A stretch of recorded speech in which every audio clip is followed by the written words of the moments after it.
Kabanata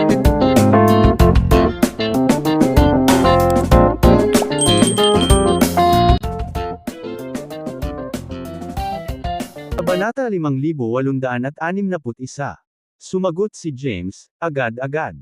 Agad siyang naglabas ng ilang dekalidad na Genesis core, na lahat ay nasa Yereswandale rank, mula sa kanyang storage treasure. Sa isang pagwagayway ng kanyang kamay, humigit kumulang 100 Genesis cores ang lumabas at nagkalat sa kawalan sa unahan. Kaagad pagkatapos, ini-teleport ni James sina Zovian, Stephen, at Quattro sa isang espasyo sa loob ng kanyang katawan. Ang hindi mabilang na mga powerhouse ng Yaqui sect ay agad na naintriga ng Genesis cores. Mga Genesis cores sa Yereswandale rank. May Genesis core sa ika-6 na baitang Yereswandale rank. Agad na sumugod ang mga powerhouse patungo sa Genesis cores, umaasang makakaagaw ng isang piraso. Habang sila ay ginulo ng Genesis cores, pinalayas ni James ang Blythe Omniscience at tumakas. Isang powerhouse mula sa Yaqui sect ang sumigaw, habulin mo siya.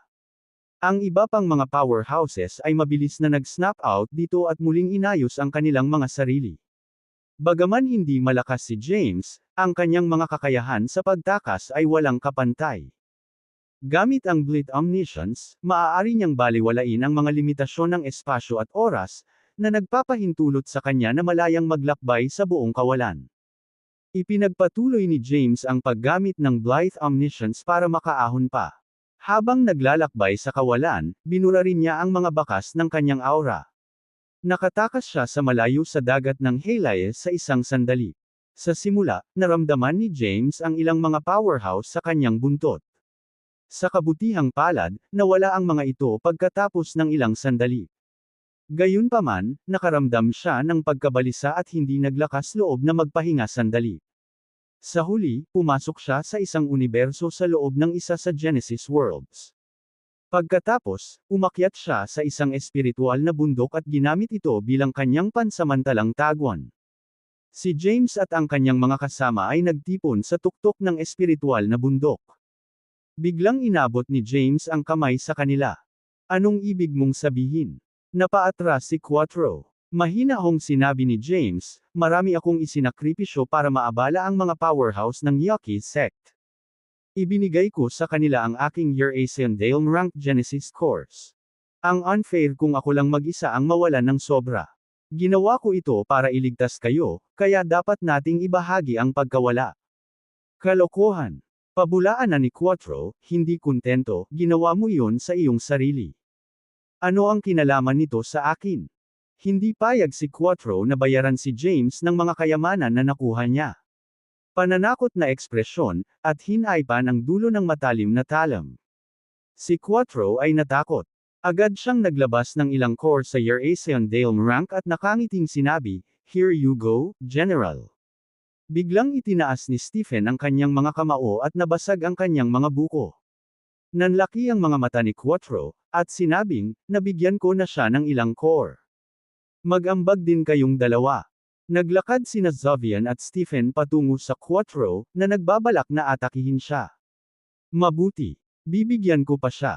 Kinagat ni Quattro ang kanyang mga ngipin at inihagis ang ilang Genesis cores. Tinanggap sila ni James ng may kasiyahan. Sige. Maaari kayong mag-cultivate sa espiritual na bundok na ito sa ngayon. Iikot ako at tingnan kung may balita tungkol kay Thea. Matingkad na ngumiti si James, pagkatapos ay umalis sa espiritual na bundok. Si James at ang kanyang mga kasama ay ligtas sa ngayon. Hanggat iniiwasan nilang magdulot ng gulo at ilantad ang kanilang mga pagkakakilanlan, hindi sila mahahanap ng Yaqui sect. Bagamat ang Yaqui sect ay isa sa mga nangungunang puwersa sa Ancient Genesis world, hindi magiging madali ang paghahanap kay James at sa kanyang mga kasama. Ang Ancient Genesis world lamang ay napakalaki na. Higit pa rito, marami pang Genesis worlds. Umalis si James sa espiritual na bundok upang magtanong at mang-alap ng impormasyon tungkol kay Thea. Higit sa isang entrepok ang lumipas mula noong umalis si James sa Dark World. Parang hindi man lang matagal, pero sa totoo lang, parang walang hanggan. Iniwan ni James ang espiritual na bundok at pumunta sa pinakamaunlad na lugar ng universo. Pagkatapos magtanong saglit, nalaman niya na ang pinakamalakas na puwersa sa kasalukuyang rehiyon ay ang Javari sect, isang super-orthodox na nirerango sa nangungunang 10 puwersa. Si Bert Olaus, na lumitaw sa Zephyria World, ay isang disipulo sa Javari sect. Ang Swordburg ay ang pinakamaunlad na lungsod sa ilalim ng paghahari ng Javari sect at isa sa mga pinakadakilang lungsod sa maraming Genesis worlds. Pumasok si James sa isang restaurant sa loob ng Swordburg. Nakaupo sa ikalawang palapag sa tabi ng bintana, maluwag siyang uminom ng alak. Umupo siya sa parehong lugar sa loob ng ilang taon. Sa panahong ito, maraming uri ng mga customer ang pumasok sa restaurant. Tatalakayin nila ang lahat ng uri ng mga paksa sa mga inumin. Likas na nakikinig si James sa kanila. Nalaman niya ang tungkol sa isang misteryosong puwersa sa Ancient Genesis World na tinatawag na Skynet, na nakikitungo sa negosyo ng mga pangangalakal ng impormasyon. Ito ay isang pag-iral tulad ng Heavenly Secrets Pavilion. Katulad nito, mayroon din silang mga sangay sa iba't ibang Genesis Worlds. Ang mga alingawngaw ay ibibigay sa iyo ng Skynet ang anumang impormasyong hihilingin mo kung binayaran mo ang tamang presyo. Matapos malaman ang tungkol sa Skynet, umalis si James sa restaurant at tumungo sa kanilang branch sa loob ng Swordburg. Sa isang partikular na espiritual na bundok sa Swordburg, mayroong isang tapyas ng bato sa paanan nito na may mga salitang nakaukit Skynet. Isang lalaki ang naglakad mula sa malayo. Medyo mababa ang cultivation rank niya at nasa Years 1/9 rank lang siya. Malayo siya sa cultivation rank kumpara sa iba sa paligid niya. Mayroong maraming tao sa labas ng espiritual na bundok ng Skynet. Ang pinakamahina sa kanila ay nasa Years 1 Zalem rank. Kahit na ang mga powerhouse sa Years 1 Zalem rank ay dumating para bumili ng impormasyon. Tumingin si James sa stone tablet pagkarating sa paanan ng Mount Skynet. Pagkatapos, umakyat siya sa bundok.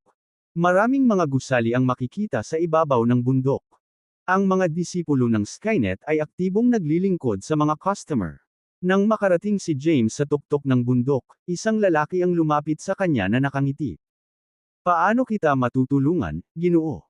Ang lalaki ay nakasuot ng asul na damit at tumingin sa paligid sa kanyang 20s. Tumingin si James sa kanya ngunit hindi niya naramdaman ang cultivation rank at aura ng lalaki. Bahagyang nagulat si James. Maaaring dalawa lamang ang posibilidad. Ang lalaki ay alinman sa isang ordinaryong nilalang na walang cultivation base. Gayunpaman, tila malabong magkaroon ng mortal ang Skynet na walang cultivation base. Kaya, inalis ni James ang posibilidad at napagpasyahan na ang lalaking nauna sa kanya ay may napakataas na cultivation na rango, na naging dahilan upang hindi niya maramdaman. Sumagot si James, narito ako para magtanong tungkol sa isang tao. Nagtanong ang lalaking nakaasul na damit, sino kaya iyon? Lalaki o babae? Ano ang pinanggalingan ng tao? Sagot ni James, babae. May portrait ako sa kanya. Sa isang pag-iisip, ipinatawag ni James ang isang larawan. Lumutang ang larawan patungo sa lalaking nakaasul na roba. Hinawakan ng lalaki ang larawan at pinagmasdan ito. Pagkaraan ng ilang sandali, tumingin siya kay James nang may pagdududa at nagtanong, bakit mo siya hinahanap? Excited na tumingin si James sa lalaki. Pinigilan niya ang kanyang emosyon at nagtanong, nakita mo na ba siya? Nakangiting sumagot ang lalaking nakaasul na roba, magkakahalaga yun ng Genesis core sa Years 1 Zalem rank's first tribulation. Naglabas si James ng Genesis core at walang pag-aalinlangan na ibinigay. Bahagyang nagulat ang lalaking nakablo na roba nang makapagbayad si James.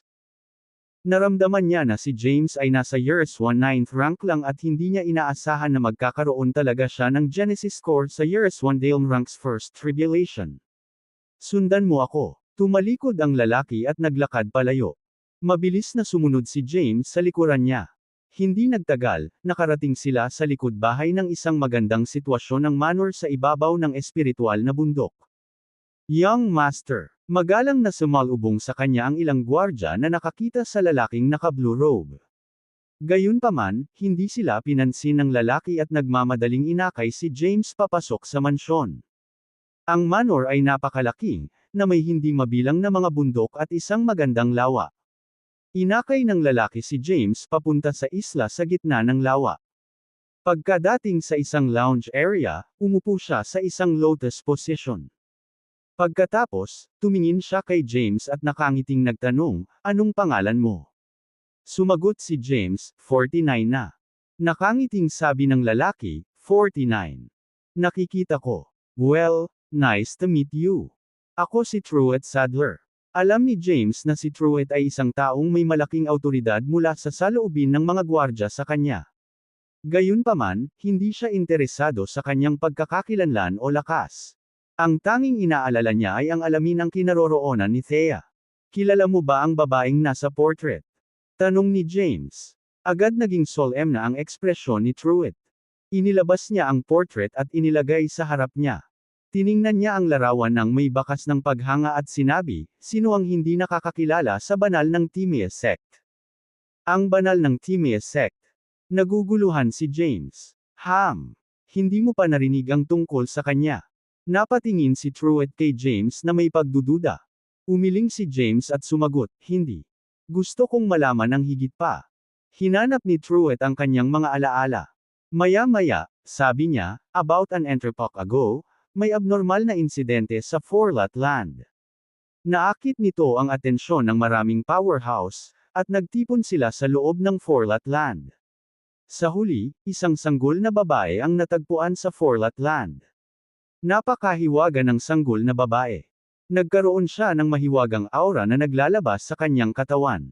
Noon, maraming sekta ang lumaban para mapanatili ang sanggol. Sa kalaunan, inagaw siya ng Timaeus sect. Mula nang ang sanggol na babae ay naging santo ng Timaeus sect. Pagkatapos niyang lumaki, naging syota siya ng Ancient Genesis World. Ipinaliwanag ni Truett ang pinagmulan ni Thea. Bamulong si James, isang entrepot ang nakaraan.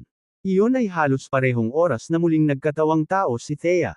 Anong uri ng lugar ang Forlat Land? Tanong ni James. Huminga ng malalim si Truett at sinabing, isa itong abandonadong lugar na naiwan sa panahong iyon.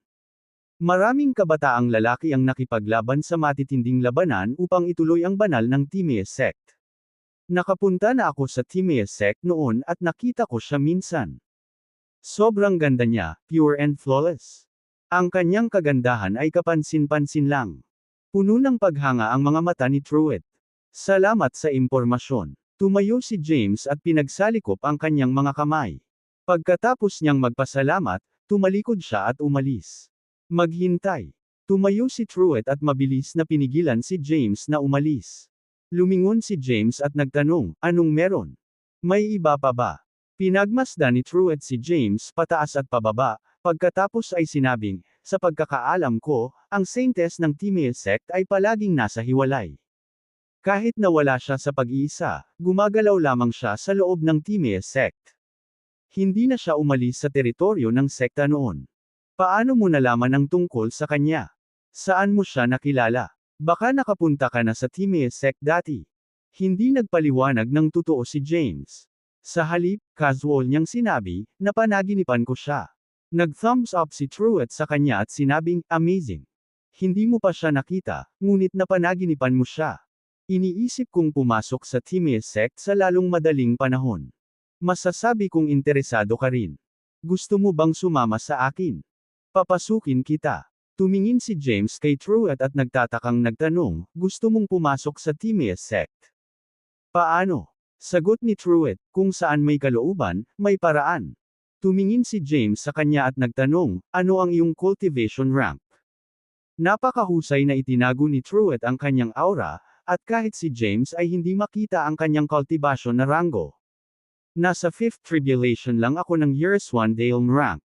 Hindi man ito maihahambing sa mga powerhouse sa labas, medyo malakas pa rin ako," pagmamalaki ni Truett. Huminga ng malalim si James, nagulat sa sagot. Ang 5th tribulation ng Years 1 Dale rank ay isang nakakatakot na tagumpay. Kakailanganin niyang magtrabaho ng maraming taon bago tuluyang maabot ang rango. Pagkatapos ng maikling pagkabigla, muling nag-compose si James. Pagkatapos, tumanggaw siya at sinabing, "Okay. Pero may mga kaibigan akong kasama. Magkasama kaya sila?" Ngumiti ng malawak si Truett, ipinatong ang kanyang kamay sa balikat ni James, at sinabing, "Oo naman." Nakikipagkaibigan ako ng hindi isinasaalang-alang ang katayuan, background, o cultivation rank ng isang tao. Ang mahalaga gusto namin ang isa't isa. Kaibigan ko ang mga kaibigan mo. Salamat. Nagpasalamat si James. Nasaan ang mga kaibigan mo? Ipakilala mo sila sa akin, nakangiting sabi ni Truett. Oo naman. Tumango si James. Pagkatapos, nagtungo sina James at Truett sa lugar kung saan nag-iisa si Zovian at ang iba pa. Curious na tanong ni Quattro, bakit ka nakabalik kaagad, General? At saka, sino ito? Bagamat nakaalis na si James sa loob ng maraming taon, si Zovian at ang iba ay gumugol lamang ng ilang sandali sa loob ng kanilang time formations. Nakangiting sabi ni James, ito si Truett, ang young master ng Skynet. Skynet? Ano ang Skynet? Natarante si Quattro. Huminto din sina Zovian at Stephen sa paglilinang at saka tumingin kay Truett. Nag-isip sandali si James at sumagot, ang Skynet ay isang neutral na puwersa ng Ancient Genesis world. Hindi sila sumasali sa mga ranggo. Gayunpaman, ang kanilang mga intelligence network ay nakakalat sa buong 3,000 mahusay na mundo ng Genesis. Sila ay katulad ng Heavenly Secrets Pavilion. Nakikita ko. Naintindihan naman agad ni Quattro.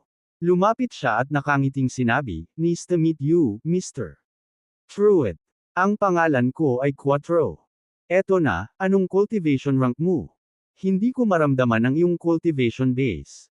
Bago pa makasagot si Truett, sumagot si James, siya ay nasa 5th tribulation ng Yereswan Dale rank. Ano? Natakot si Quattro at napaatras ng ilang hakbang. Tapos, nagtatakang sabi niya, anong sabi mo?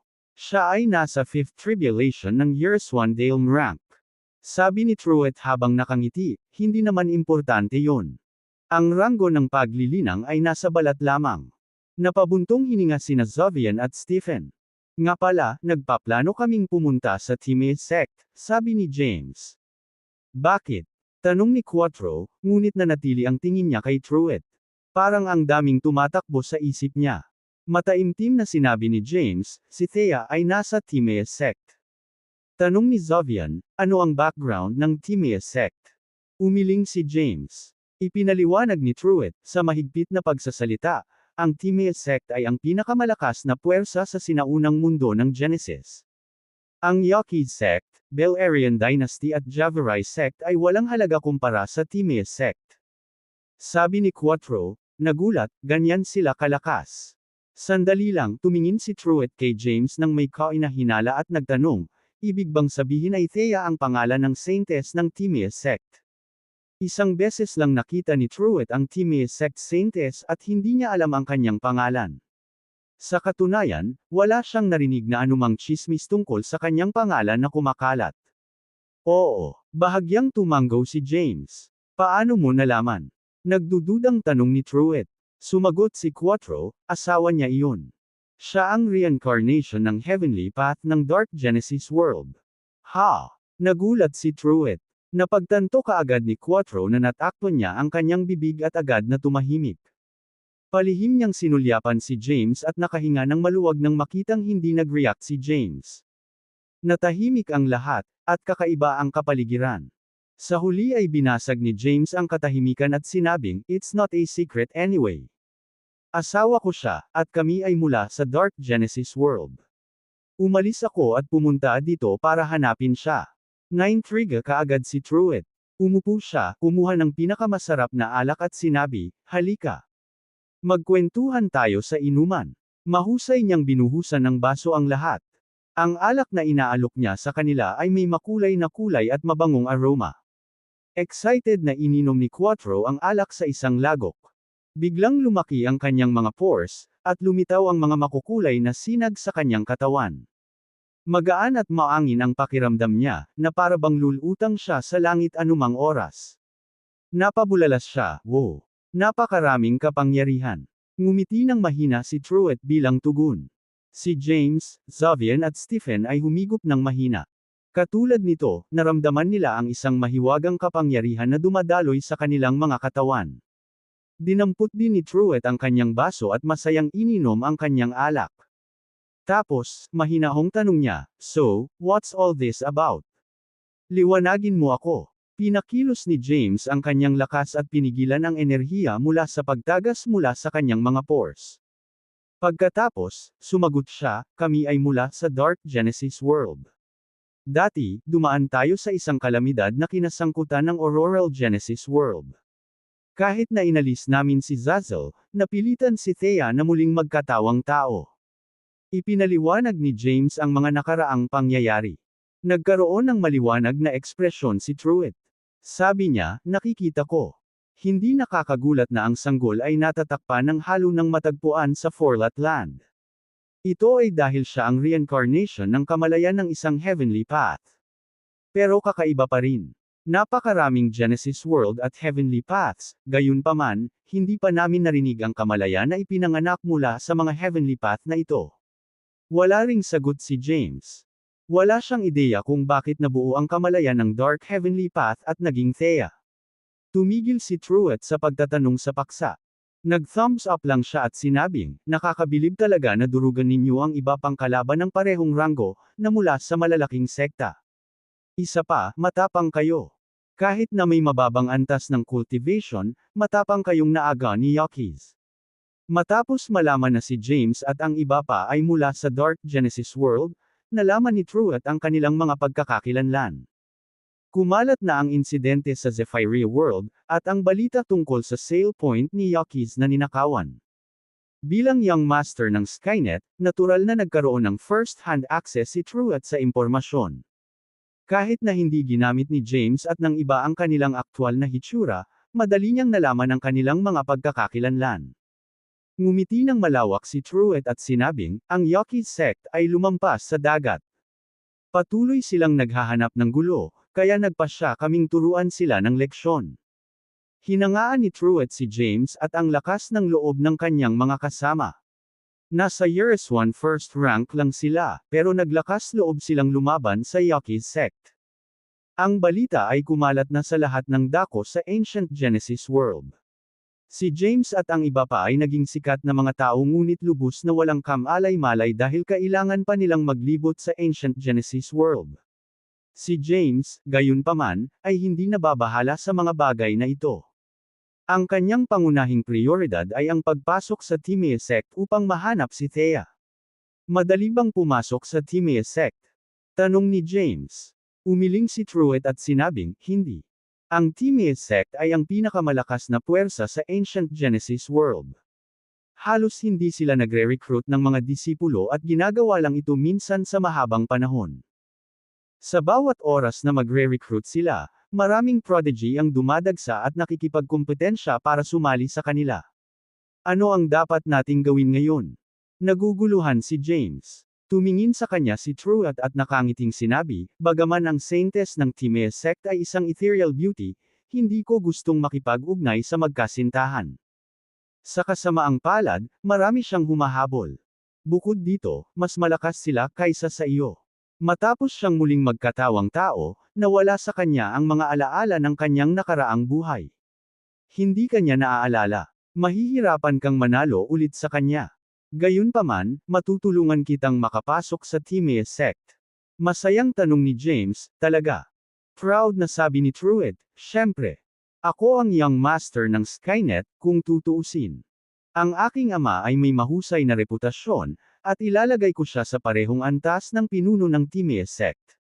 Marami pa akong kakayahan, pero alam ni James na hindi siya tutulungan ni Truett ng walang kabuluhan. Mahinahong tanong niya, go on. Interesado ako sa curse magic. Maaari mo bang ibahagi sa akin ang nakuha mo mula sa Zephyria World? Nakangiting sabi ni Truett. Ang curse magic ay isang forbidden art. Kahit sa mga intelligence network ng Skynet, wala silang impormasyon tungkol sa curse magic. Kung makukuha ng Skynet ang curse magic, naniniwala siyang lalago ang reputasyon ng Skynet. Ito, pag-iisip ni James. Maya-maya, pumayag siya, okay. Napaka-magical ng curse magic. Imposibleng maunawaan ng mga nabubuhay na nilalang sa labas ng madilim na mundo ang mga inscription ng sumpa dahil aabutin sila ng mga edad para maunawaan nila ang isa. Kahit na pagkatapos maunawaan ang curse inscriptions, magiging mahirap para sa kanila na gawing perpekto ang sining at maging malalim dito. Pagkatapos ng lahat, kailangan ng curse magic na gamitin ng isa ang masamang kapangyarihang nakatatak sa loob ng Dark World. Bukod dito, mayroon na si James ng Judgment Side, na kailangan upang mapakilos ang masamang kapangyarihan. Pakiramdam ni James ay walang halaga ang curse magic kung makakasama niyang muli si Thea. Gayunpaman, nagtago siya ng backup na plano at palihim na binago ang ilan sa curse inscriptions. Ibinigay niya kay Truett ang binagong bersyon ng curse magic. Matapos matanggap ni Truett ang curse inscriptions, sinimulan niyang pag-aralan ang mga ito. Siya ay nasa 5th tribulation ng Years 1 Dale rank ngunit hindi niya agad naiintindihan ang curse inscriptions. Inilagay niya ang mga ito at nakangiting sinabi, "Salamat." Nagtanong si James, "Kailan mo ako dadalhin sa Timea sect?" Sagot ni Truett, "Hindi na kailangang magmadali. Biyahe muna ako pauwi. Maghintay kayo dito. Babalik ako kaagad." Nag-aalalang sabi ni James, "Huwag mong i-leak ang mga sikreto natin. Sinabi ko lang sayo dahil may tiwala ako sayo." Tinapik ni Truett ang balikat ni James at nakangiting sinabi, "Huwag kang mag-alala. Alam ko kung ano ang masasabi at hindi. Ang Dark Genesis World ay isang napakahiwagang bahagi ng kasaysayan. Kung matuklasan ng iba ang iyong pinagmulan, hindi ka makakagalaw sa Ancient Genesis World." Pagkatapos mangako kay James, umalis na si Truett. Agad na tanong ni Quattro, "Paano mo siya nakilala, General?" Siya ay nasa 5th tribulation ng Years 1 Dale rank. Pumunta ako sa Skynet para magtanong ng ilang impormasyon. Pinagsilbihan niya ako pagdating ko. Sabi ni James, saka umupo sa lupa at sinimulang dalisayin ang enerhiya mula sa alak. Bagamat naabot na ni James ang Years 1 9th rank, kailangan pa rin niyang i-compress ang enerhiya sa kanyang katawan at gawin itong dalisay. Umalis si Truett at mabilis na bumalik. Ang kanyang puting robe ay nagpamukha sa kanya na hindi ka pani-paniwalang mag-ara. "Bumalik na ako, James." Dumating si Truett sa espiritual na bundok kung saan nakatira si James. Si James at ang iba ay naglilinang nang marinig nila ang kanyang boses at mabilis na tumayo. Lumapit si Truett at huminto sa harapan nila. Tanong ni Quattro, "Nakaisip ka na ba ng plano, Mr. Truett? Paano tayo makakapasok sa Timea sect?" "Oo." Itinaas ni Truett ang kanyang kamay at nagpatawag ng token. "Ano iyon?" Tanong ni Quattro. "Token ito ng tatay ko. Ninakaw ko. Sa pamamagitan ng token, malamang natatanggapin kayo ng Timea sect bilang mga elder," nakangiting sabi ni Truett. Kaagad siyang binitiwan ni Quattro, na nagsabing, "Ikaw ay kaibigan ko mula ngayon, Truett." Lumapit si Truett kay James at nakangiting sinabi, "Magkaibigan din naman tayo di ba? Napag-aralan ko na ang curse inscriptions pero wala akong naiintindihan. Masyado silang komplikado at malalim. Maaari mo ba akong bigyan ng payo?" Si Truett ay interesado sa curse magic. Pagka-uwi, ninakaw niya ang token ng kanyang ama at dumaan sa ilang mga sinaunang aklat. Sa kasamaang palad, walang mga talaan tungkol sa curse inscriptions, at walang paraan para matukoy niya ang mga ito. Ang tanging pagpipilian niya ay tanungin si James. Sa kanyang cultivation rank, magagawa niya ang lahat ng gusto niya pagkatapos ma-master ang curse magic. Siyempre, nalalapat lang ito kung ang kanyang kalaban ay hindi isang walang katulad na powerhouse. Pag-iisipan ko pagkatapos pumasok sa Timea sect. Hindi agad pumayag si James na tulungan si Truett. Kung tutuusin, hindi pa rin siya lubos na nagtitiwala sa kanya. Tuwang-tuwang sabi ni Truett, "Kung gayon, ano pa ang hinihintay natin? Tara na." Pagkatapos, mabilis na umalis ang grupo sa lugar at nagtungo sa Timea sect sa sinaunang Genesis mundo. Ang Ancient Genesis World ay napakalaki.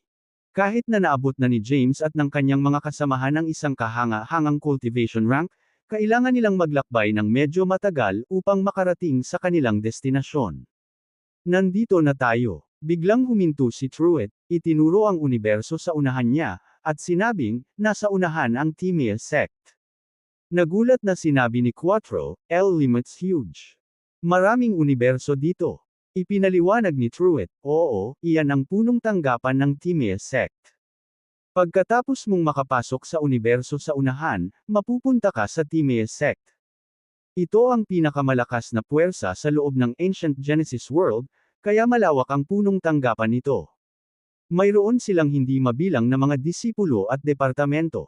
Ano ang dapat nating gawin ngayon? Tumingin si James kay Truett. Tumingin si Truett kay James at nagtanong, saang espiritual na bundok ang balak mong salihan? Ha? Natarante si James sa tanong niya. Ipinaliwanag ni Truett, maraming espiritual na bundok sa ilalim ng Timaeus sect, katulad ng Mount Sword, Mount Elixir, Mount Art, Mount Marty Alice, Mount Rune, at Mount One. Si James, Xavian, at ang iba pa ay nakinig ng mabuti dahil wala silang alam tungkol sa Timaeus sect.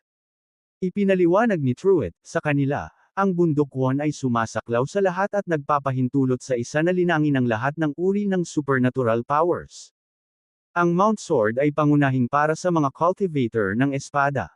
Ang Mount Elixir ay kung saan sumali ang mga alchemist.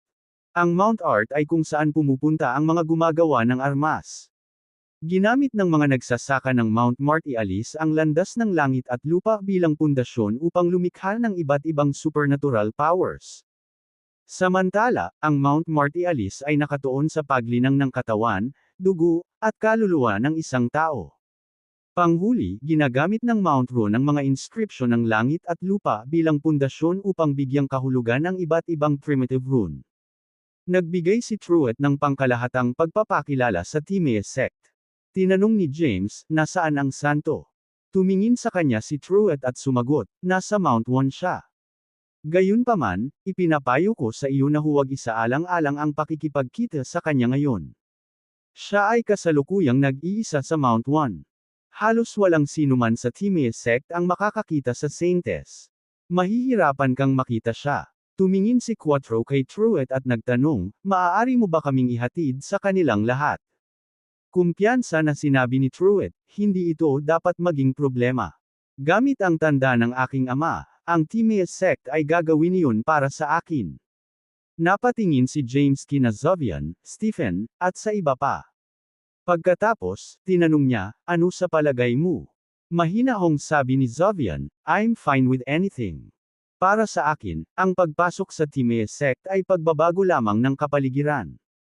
Marami akong Genesis course, na dapat ay sapat na para makapasok sa Years 1 Dale rank.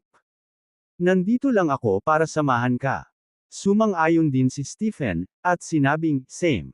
Sinabi ni Quattro, gusto kong pumunta sa Mount One at gumawa ng pangalan para sa aking sarili. Nag-isip sandali si James at sinabing, punta tayo sa Mount Marty Alice. Nakatuon ako sa paglinang ng martial path at pagpapabuti ng aking pisikal na katawan. Tumango si Truett at sinabing, sige. Tara na. Pagkatapos, inakay ni Truett si James at ang iba pa sa universo na nauuna sa kanila. Bago sila pumasok sa universo, nakakita sila ng napakalaking tapyas ng bato sa kalangitan na may nakaukit na mahiwagang mga salita Timaeus sect. Tumigil ka. Ang ilan sa mga disipulo ng Timaeus sect ay lumitaw at hinarangan sila. Higit pa sa puntong ito ay ang Timaeus sect. Kung wala kang pasok dito, umalis ka na. Naglabas ng token si Truett, iwinagayway ito sa harap ng mga disipulo ng Timaeus sect, at mahinahong sinabi, bulag ba kayo? Magmadali at iulat na hinihiling ng Truett ng Skynet na makita ang Panginoon ng Mount Marty Alice. Ang token ay mukhang ordinaryo ngunit naglabas ng hindi nakikitang presyon. Ang mga alagad ng Timaeus sect ay hindi nang ahas na maging pabaya at nagmamadaling iulat ang pagdalaw ni Truett. Iniligpit ni Truett ang token at nakangiting sinabi, huwag kang mag-alala. Matiyagang maghintay. Magiging maayos din ang lahat. Bahagyang tumango si James. Pagkatapos, matiyagang naghintay ang grupo sa kawalan sa labas ng Timaeus sect. Maya-maya, lumitaw ang isang medyo may edad na lalaki na nakasuot ng pulang damit. Siya ay may malakas na primitive na aura, at parang isa siyang mabangis na hayop. Tumingin siya kay Truett at walang pakialam na sinabi, ito ang Timaeus sect, hindi ang iyong tahanan, Mr. Truett. Maglaro ka sa ibang lugar. Lumapit si Truett, inakbayan ang lalaking nasa katanghaliang gulang, at nakangiting sinabing, Mr. Walt. May importante akong business dito. Dagdag. Si Perthicus Walt, ang Pickmaster, ay tumingin sa kanya at mahinahong sinabi, mahalagang negosyo. Gusto mo bang makita muli ang santo? Siya ay kasalukuyang nasa pag-iisa. Kahit ako hindi ko siya nakikita. Paano magiging kwalipikadong makita siya ng isang tagalabas na tulad mo? Seryosong sagot ni Truett, hindi. Naka-move on na ako. Hindi ko na siya gusto. Dumating ako upang sumali sa Mount Marty Alice ng Timaeus sect. Hayaan mo na lang akong maging matanda. Isa pa, gustong sumama ng mga kaibigan ko. Ayusin lang ang ilang mga random na posisyon ng matatanda. Naiintriga, nagtanong si Perthicus, gusto mong sumali sa Mount Marty Alice. Pagkatapos, tumingin si Perthicus kay James at sa iba pa na nakakunot ang noo. Pagkaraan ng ilang sandali, sinabi niya, maaari kitang pasukin bilang isang elder, ngunit ang mga taong ito ay masyadong mahina. Hindi sila kwalipikadong maging elder. Kung gagawa ako ng exception, marami sa mga disipulo sa Mount Marty Alice ang hindi magiging masaya. Kalmadong kinuha ni Truett ang kanyang token at sinabing, ano ang sinasabi mo? Hindi ka ba tutulong, kahit hindi bilang pabor sa aking ama? Kailangan ko bang hilingin sa aking ama na pumunta ng personal? Malamig nang umuso si Perthicus, huwag mo na akong takutin, Mr. Truett. Hindi mo ba talaga sila hahayaan? Dumilim ang mukha ni Truett. Iniligpit niya ang token, tumalikod, at umalis. Kasabay nito, sinabi niya, kung gayon wala akong pagpipilian kundi ang hamanin ang Timaeus sect.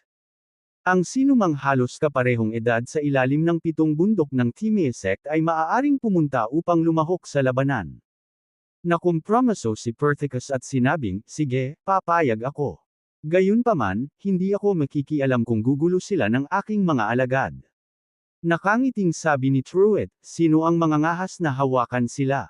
Kung sino man sa bundok Marty Alice na gustong manggulo sa kanila ay dapat dumaan sa akin. Hindi umimik si Perthicus bilang tugon. Paimpol siyang tumalikod at umalis. Kumaway si Truett kay James at sa iba, na nagsasabing, tara na. Nagpalitan ng tingin si James at ang kanyang mga kasama, pagkatapos ay sinundan si Perthicus sa Timaeus sect.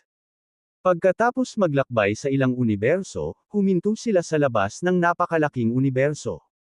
Sa labas nito, nakita nila ang isang tapyas na bato na may nakaukit na salita Marty Alice. Dinala sila ni Perthicus sa isang lugar kung saan matatagpuan ang Mount Marty Alice. Pagkatapos, naglabas siya ng ilang mga token, inihagis ang mga ito, at sinabing, narito ang mga token para sa mga matatanda. Ang bawat isa sa kanila ay tumutugma sa isang tiyak na espiritual na bundok.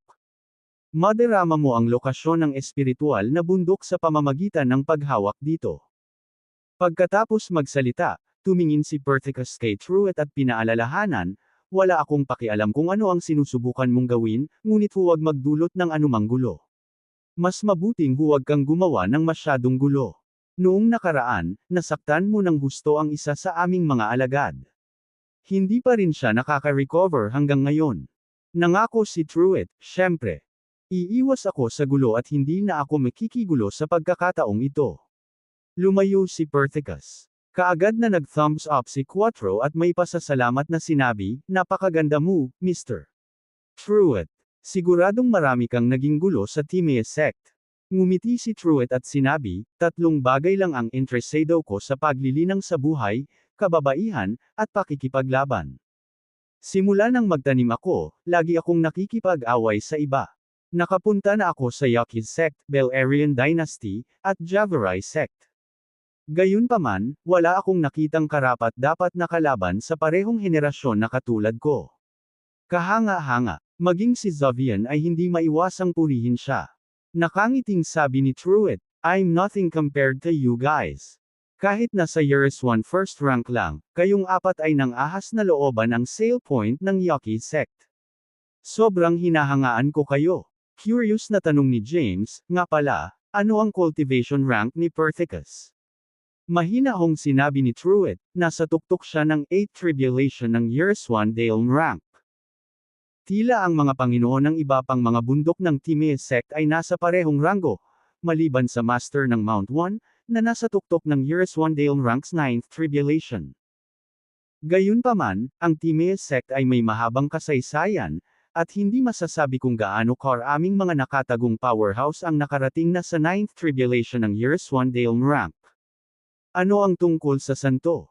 Tanong ni James, na curious sa ranggo na naabot ni Thea pagkatapos ng kanyang reincarnation sa Ancient Genesis world. Sagot ni Truett, sa huling pagkakataon na nakita ko siya, kakapasok lang niya sa Years 1 rank. Papasok na sana siya sa Years 1 Zalem rank. Pagkatapos ng lahat, siya ang saintes at may napakaraming mapagkukunan sa kanyang pagtatapon. Pagkatapos, naramdaman ni Truett ang kanyang token. Pagkatapos, itinuro niya ang malayo at sinabing, ang aking espiritual na bundok ay naroon. Sumunod din si James, sinusubukang hanapin ang kanilang espiritual na mga bundok. Ang kanilang espiritual na bundok ay matatagpuan sa tabi mismo ng isa't isa. Mabilis silang nagtungo sa kani-kanilang espiritual na bundok. Matapos libutin ang kanilang espiritual na mga bundok, nagtipon sila sa espiritual na bundok ni James. Tanong ni Quattro, ano ang susunod mong plano, General? Sabi ni James, mananatili muna tayo rito sa ngayon, pagkatapos ay maghahanap ng pagkakataong pumunta sa Mount 1 para makita si Thea. Sumang-ayon si Zovian, sige. Ang Timaeus sect ay talagang tahimik, at ito ay isang angkop na lugar upang linangin. Tumayo si Stephen at sinabing, pupunta ako sa pag-iisa sa ngayon. Hindi ako aalis hanggat hindi ko naabot ang Years 1 Dale rank. Umalis sina Zovian, Stephen, at Quattro sa kanilang espiritual na bundok at napunta sa pag-iisa, umaasang magagamit ang pagkakataon na mapabuti ang kanilang ranggo sa paglilinang. Kahit na pumasok sila sa Years 1 Zalem rank, magkakaroon lang sila ng lakas para protektahan ang kanilang sarili at hindi pa maituturing na walang katulad na powerhouse. Ngayong naisama na kita sa Timaeus sect, maaari mo ba akong turuan kung paano linangin ang Q's magic? Pinagsalikop ni Truett ang kanyang mga kamay at sabik na tumingin kay James. Kasalukuyan siyang nasa tuktok ng 5th Tribulation ng Years 1 Dale rank at nagkaroon pa siya ng lakas para labanan ang isang kalaban sa peak ng 6th Tribulation ng Years 1 Dale rank. Gustong malaman ni Truett kung makakalaban niya ang 7th Tribulation ng Years 1 Dale rank pagkatapos niyang malaman ang curse magic. Tumingin si James kay Truett at bahagyang tumango. Tuwang-tuwang sabi ni Truett, bilisan mo. Hindi na ako makapaghintay. Huminga ng malalim si James. Hindi siya sigurado kung magandang ideya ang pagtuturo kay Truett na linangin ang curse magic. Gayunpaman, talagang malaki ang naitulong ni Truett sa kanya. Magsisimula tayo sa mga pangunahing kaalaman, sabi ni James. Sa isang pag-iisip, nagpatawag si James ng isang simpleng curse inscription. Pagkatapos, nagsimula siyang magturo kay Truett at nagpaliwanag ng detalyado. Si Truett ay isang tunay na henyo. Sa pamamagitan lamang ng ilang mga payo, madali niyang naunawaan ang konsepto at naunawaan ang iba't ibang mga variation ng unang curse inscriptions. Pagkatapos magbigay ni James ng ilang payo, pumasok si Truett sa pag-iisa upang pag-aralan ang curse inscriptions. Hanggat naiintindihan niya ang curse inscriptions, magiging mas madali ang pagmaster ng curse magic. Narinig mo na ba ang tungkol sa mga bagong elder sa Mount Marty Alice? Tanong ng isang alagad. Oo, narinig ko ang tungkol sa kanila. Mukhang galing sila sa magagandang background. Si Truett, ang young master ng Skynet, ang nagdala sa kanila dito. Ginamit pa niya ang token ni Igor Sadler. Walang pagpipilian si Mr. Walt kundi ang magkompromiso sa ilalim ng panggigipit at payagan silang makatatanda sa mga posisyon. Mabilis na kumalat ang balita tungkol kay James at sa kanyang mga kasama na nanirahan sa bundok Marshall ng Timaeus sect. Hindi nagtagal, nalaman ng karamihan ng mga alagad ng Mount Marty Alice ang kanilang pag-iral. Truett, yung baliw na naman. Sobrang gulo ang ginawa niya last time na nandito siya. Nasugatan niya ang santo ng bundok 1, na hindi pa nakaka-recover. Ang Mount 1 Saint ay kapareho ng cultivation rank ng Truett. Pareho silang nasa tuktok ng 5th Tribulation ng Years 1 Dale rank. Gayunpaman, hindi nagawang lumaban ng santo. Kailangan natin siyang ipaghiganti. Ngunit inutusan kami ni Mr. Walt na huwag silang guluhin. Bagaman hindi natin kayang talunin si Truett, dapat nating labanan ang mga taong dinala niya. Nagtipon ang ilang disipulo, nag-uusap tungkol sa isang plano. Si James, sa kabilang banda, ay nag-set up ng time formation upang linangin pagkatapos niyang turuan si Truett tungkol sa curse magic. Binalak niyang linangin at pagbutihin ang kanyang pisikal na katawan, dugo at kaluluwa. Pagkatapos, gusto niyang pigilan ang lakas ng kanyang katawan at subukang makapasok sa Years 1 Zalem rank. Habang nasa pagbuo ng oras, nagsimulang sumipsip ng enerhiya si James mula sa ilang Genesis cores. Pagkatapos, gumamit siya ng body refinement technique para ibababa ang enerhiya sa kanyang mga buto para pahusayin ang kanyang lakas. Nanatili siya sa loob ng time formation ng medyo matagal. Ang kanyang katawan, dugo at kaluluwa ay umabot na sa kanilang mga limitasyon. Maaabot niya ang unang kapigatian ng Years 1 Zalem rank kung siya ay bubuti pa. Sa sandaling iyon, hindi na niya kayang i-compress ang kanyang kapangyarihan. Iligtas mo ako, General. Biglang, isang miserableng sigaw ang nagmula sa labas ng formation. Mabilis na pinahiwa-hiwalay ni James ang pagbuo ng oras at lumabas ng kanyang manor. Maraming tao ang nagkukumpulan sa labas ng mansyon. Samantala, nakahandusay sa lupa sina Zovian, Stephen, at Quattro. Sila ay natatakpan ng mga pinsala, at ang kanilang mga aura ay mahina. Anong nangyayari? Dumilim ang mukha ni James, at malamig siyang tumingin sa daan-daang tao sa harapan niya. Ikaw ba ang pinuno nila? 49. Isang lalaki ang humakbang at tinapakan si Quattro. Namula ang mukha ni Quattro sa sakit. Yeah, that's me, malamig na sagot ni James. Mabuti. Hinahanap kita. Itinaas ng lalaki ang paa at naglakad papunta kay James. Paulit-ulit niyang iniskan si James, at sinabing masama, akala ko magiging matatag ka. Nasa Years 1 9th rank ka lang. Mas mahina ka pa sa kanila. Tumingin si James sa mga nagsasaka sa kanyang harapan, na binubuo ng mga powerhouse sa Years 1 Zalem rank. Ang pinakamalakas ay sa Years 1 Zalem rank's 8th tribulation. Talaga bang hindi mo papansinin ang babala ko? Sa pagkakataong iyon, isang boses ang nagmula sa malayo. Pagkatapos, isang nakakatakot na aura ang agad na tumagos sa hangin. Isang lalaki ang bumaba mula sa langit, at pinakawalan niya ang kanyang makapangyarihang aura. Ang grupo ng mga disipulo ay agad na napaalis. Bumagsak sila sa lupa at tumalsik ng dugo. Dumating si Truett para iligtas sila. Tumingin siya sa grupo at malamig na sinabi, nagbigay na ako ng babala. Kung gusto mong guluhin sila, kailangan mo munang makalusot sa akin. Sa sandaling lumitaw si Truett, ang grupo ng mga powerhouse ay agad na namutla sa takot. Ang ilan sa mga mahihinang magsasaka ay agad na nahimatay. Ilang matitinong alagad ang samuka ng ilang subo ng dugo, pagkatapos ay bumagsak sa lupa at nagkunwaring nawalan ng malay. Alam ng lahat na hindi sila magkakaroon ng pagkakataong talunin si Truett, at hindi rin sila makakatakas kung ipipilit niyang kitilin ang kanilang buhay. Gayunpaman, ang taong nang uudyok kay James ay hindi nagawang magpanggap na nahimatay sa oras. Siya ay tinangay ng isang malakas na puwersa at kinaladkad patungo kay Truett. Sa isang kisap mata lang, sinasakal na siya ni Truett sa leeg. How dare you touch my friend? Sino ang nagbigay sa iyo ng lakas ng loob? Well, paano natin tingnan kung ilang hibla ng buhok mo? Hinawakan ni Truett ang buhok ng lalaki. Gayunpaman, isang malakas na tinig ang nagmula sa malayo, na humadlang sa kanyang plano. Magpakita ng awa, Mr. Truett. Isang pulang ilaw ang sumikat sa kalangitan, at lumitaw si Perthicus sa pinangyarihan.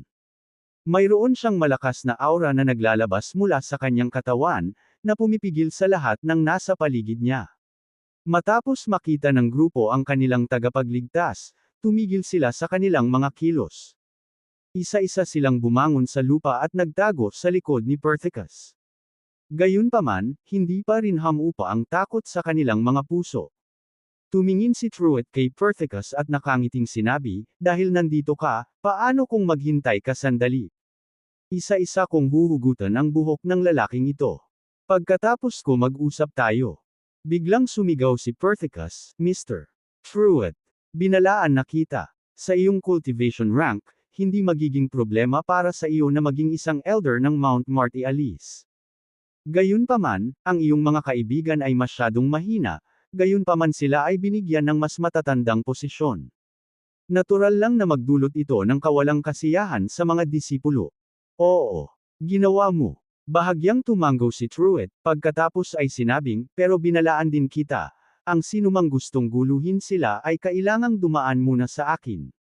Dahil ang mga disipulong ito ay ayaw sumunod sa mga alituntunin, kailangan ko silang turuan ng leksyon para maalala nila ito sa susunod.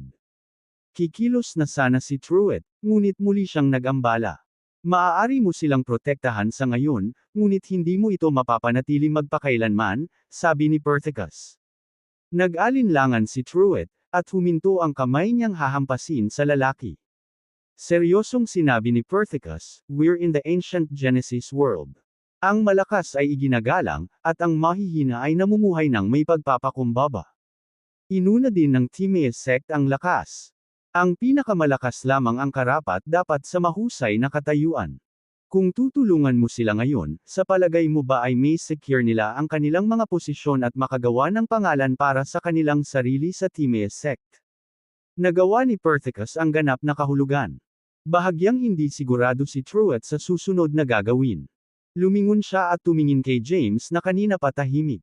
Tahimik na ini-teleport ni James sina Zovian, Quattro, at Stephen sa isang maliit na espasyo sa loob ng kanyang katawan. Pagkatapos, dahan-dahan siyang humakbang pasulong. Since sinabi ni Mr. Walt na ganoon, kailangan kong magpakita ng ilang tunay na kakayahan. Kung hindi, hindi ko may secure ang posisyon ko sa Timaeus sect. Pagkatapos magsalita, lumingon si James kay Truett. Ibaba mo siya, Mr. Truett. Hayaan mo silang labanan ako ng magkasama. Nagulat ang lahat ng naroon sa sinabi ni James. Nasa Years 1 9th rank lang si James pero gustong hamanin ang isang grupo na mag-isa. Nagsimulang isipin ng lahat na siya ay baliw. Ang pinakamahina sa grupo ay nasa Years 1 Zalem ranks 1st Tribulation, at ang pinakamalakas ay sa Years 1 Zalem ranks 8th Tribulation. Kahit sino sa grupo ay madaling supilan si James.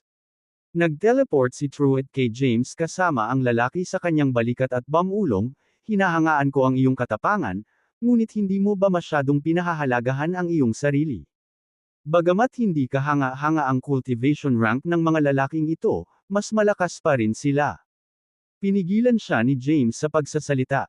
Tumingin siya kay Perthicus at sinabing, "Gawin natin. Nakapasok ako sa Timaeus sect dahil sa tulong mo. Kung mabubuhay ba tayo dito, nasa atin na iyon." Tumingin si James kay Perthicus at sinabing, "Kung gayon, sana maging saksi ko ngayon sina Mr. Walt at Mr. Truett. Kung mananalo ako sa labanan ngayon, lahat ng tao sa Mount Marty Alice ay tatanggap at igagalang tayo bilang kanilang mga nakatatanda." Sinabi ni Perthicus, "Napakamayabang mo, binata. Ang kabataan ang perpektong oras para maging ligaw." Kinaweyan ni James ang kanyang kamay at tinawag ang isang first grade na Years 1 Zalem rank. Pagkasubo nito ay sinabi niya, "Lahat kayo. Sabay lapit sa akin." Puno ng kumpiyansa ang boses ni James, na ikinagulat ng lahat ng naroroon. Mahinahon ding tinanggap ni Truett kung paano umunlad ang mga bagay-bagay. Inihagis niya ang lalaki sa kanyang mga balikat sa lupa, pagkatapos ay tumabi para panoorin ang labanan. Napatingin din si Perthicus kay James na may pagdududa, saka umatras. Mabilis na nagtipon ang grupo ng mga disipulo at pinandilatan si James. Takot sila kay Truett pero hindi kay James. Ngayong pinahintulutan na silang lumaban, sa wakas ay maaari na silang lumabas at turuan si James ng leksyon. How dare he underestimate tayo? Dapat niyang bayaran ang halaga. Pagkatapos na ipahiya tayo ng ganito, dapat siyang mamatay. Tama na sa kalokohan. Hayaan mo muna ako. Papatayin ko siya sa 3 galaw. Kalahati. Hayaan mo akong gawin ito. Nasa Years 1 9th rank lang siya. Isang atake lang ang kailangan ko. Lahat kayo, labas kayo. Akin siya. Hindi pa ako lumaban simula nang maabot ko ang 3 kapigatian ng Years 1 Zalem rank. Natahimik si James habang pinagmamasdan ng grupo ng mga disipulo na nagtatalo kung sino ang wawakasan sa kanya na parabang tiyak na ang kanilang tagumpay. Marami na siyang nakatagpo na nag-overestimate sa kanilang sarili, at nakasanayan na niya ito. Hindi maiiwasan ang labanan. Kinailangan niyang makatagpo sa Timaeus sect at makipagkita sa muling pagkakatawang tao na si Thea sa lalong madaling panahon. Bukod dito, kailangan niyang ipaghiganti ang kanyang mga kaibigan na lubhang nasugatan. Walang dahilan para umatras siya sa labanan. Kailangan niyang itatag ang kanyang awtoridad. Gayunpaman, ang pinakamahina sa grupo ng mga disipulo ay nasa Years 1 Zalem ranks 1st Tribulation, samantalang ang pinakamalakas ay sa Years 1 Zalem ranks 9th Tribulation. Imposibleng kalabanin sila ni James sa lakas ng kanyang cultivation rank. Sa karamihan, maaari lamang niyang labanan ang isang powerhouse sa 5th Tribulation ng Years 1 Zalem rank. Lalakas ang kanyang lakas kung gagamitin niya ang Judgment Scythe. Gayunpaman, ang layunin niya ay mapalapit kay Thea. Kaya, kailangan niyang ipagpatuloy ang pakikisalamuha sa loob ng Timaeus sect. Kung gagamitin niya ang Judgment Scythe, ilalantad niya ang kanyang pagkakakilanlan, at malalaman nilang siya ay mula sa Dark World. Sa napakaraming powerhouse sa paligid, imposibleng makatakas siya. Sa kabutihang palad, itinaas niya ang kanyang kaluluwa, dugo, katawan, at paglilinang sa tuktok ng Years 1 9th rank. Isang maliit na hakbang na lang ang layo niya sa pagpasok sa Years 1 Zalem rank. Malapit nang makipagsapalaran si James sa labanan. Habang nag-aaway ang mga alagad kung sino ang unang sasilikay, umupo si James sa lupa. Biglang napalibutan ang kanyang katawan ng iba't ibang inscription. Isang marangal at makapangyarihang aura ang bumalot sa lugar. Dahan-daang bumangon si James sa lupa. Lumutang siya sa langit habang umiikot sa kanya ang hindi mabilang na mga inscription at ilaw. Natahimik ang lahat at gulat na napatingin kay James. Naglilinang ba siya ngayon? Hindi. Sinusubukan niyang gumawa ng breakthrough. Masyado siyang mayabang. Paano niya tayo pinapahiya ng ganito? Mababa ang tingin niya sa atin. Sabay natin siyang patayin. Sabay-sabay na lumukso sa hangin ang galit na mga alagad. Ipinatawag nila ang kanilang mga armas at pinalibutan si James. Nang akmang aatake na sila, bigla nilang nakita ang makakapal na ulap sa itaas ng kanilang mga ulo. Kumalat ang malalakas na dagandong sa lugar at nagdulot ng pagyanig. Ito ay masama. Ito ay isang makalangit na kapigatian. Sinusubukan niyang makapasok sa Years 1 Zalem rank at makaakit ng Heavenly Tribulation. Bulalas ng isa sa mga alagad, at ang lahat sa paligid ni Santiago ay natakot. Sina Truett at Perthicus ay tumingin sa makakapal na ulap at kumukulog na kulog na may pagtataka. Anong ginagawa niya? Bahagyang nag-alala si Perthicus. Habang nasa likod ang kanyang mga kamay, tinitigan ni Truett ang makulay na ulap at napabulalas, hindi yan mukhang Heavenly Tribulation ng Years 1 Zalem rank. Ito ba ang maalamat na Martial Quasar Heavenly Tribulation? Sumimangot si Perthicus at nagtanong, ano ang Martial Quasar Heavenly Tribulation? Casual na sagot ni Truett, nabasa ko ito sa mga sinaunang aklat. Mayroong 9 na hanay ng Heavenly Tribulations. Ang kanilang lakas ay tinutukoy ng buhay na nilalang na gumagawa ng pambihirang tagumpay. Kung mas mataas ang cultivation base ng isang tao, mas malakas ang tribulation. Dapat pamilyar ka dito. Sinabi ni Perthicus sa pagkabigo, gusto kong malaman kung ano ang hindi ko alam. Mahinahong sinabi ni Truett, huwag maiinip. May mga alamat tungkol sa isang misteryosong Martial Quasar Heavenly Tribulation na umiiral sa itaas ng 9th rank Heavenly Tribulation. Hindi tulad ng mga normal na kapigatian na sumusubok sa cultivation base ng isang tao, ang Martial Quasar Heavenly Tribulation ay sumusubok sa mga talento ng isang tao. Mapapabuti natin ang ating pisikal na katawan, dugo, at kaluluwa sa pamamagitan ng pagsusumikap. Gayunpaman, ang talento ay hindi isang bagay na maaaring makuha ng sinuman sa pamamagitan ng mga mapagkukunan at paglinang. Umawang ang labi ni Perthicus. Tanong niya, so sinasabi mong talented itong kaibigan mong dinala? Kung totoo iyon, bakit nasa Years 1 Zalem ranks 9th Tribulation lang siya? Inis na sabi ni Truett, you're just trying to bicker with me. Mayroong 2 uri ng talento. Ang ilang mga tao ay pinagkalooban ng mga pambihirang talento mula noong sila ay ipinanganak. Mabilis silang mapapabuti sa sandaling pumasok sila sa cultivation road. Ang pangalawang uri ay yaong ang talento ay nagising lamang pagkatapos nilang maabot ang isang tiyak na antas ng paglilinang. Tumingin si Truett kay James, na napapalibutan ng makakapal na inscription. Ang dating ay magbibigay daan sa isa na lumago ng mabilis at maabot ang mataas na taas sa mga ranggo ng paglilinang. Gayunpaman, ang kanilang mga pundasyon ay hindi matatag. Gayunpaman, ang huli ay kailangang magtrabaho ng husto at magtatag ng isang matibay na pundasyon. Mahalagang maging mabuti sa lahat ng aspeto. Bagamat dahan-daw ang bubuti ang cultivation rank ng huli, magkakaroon sila ng mahusay na lakas sa pakikipaglaban.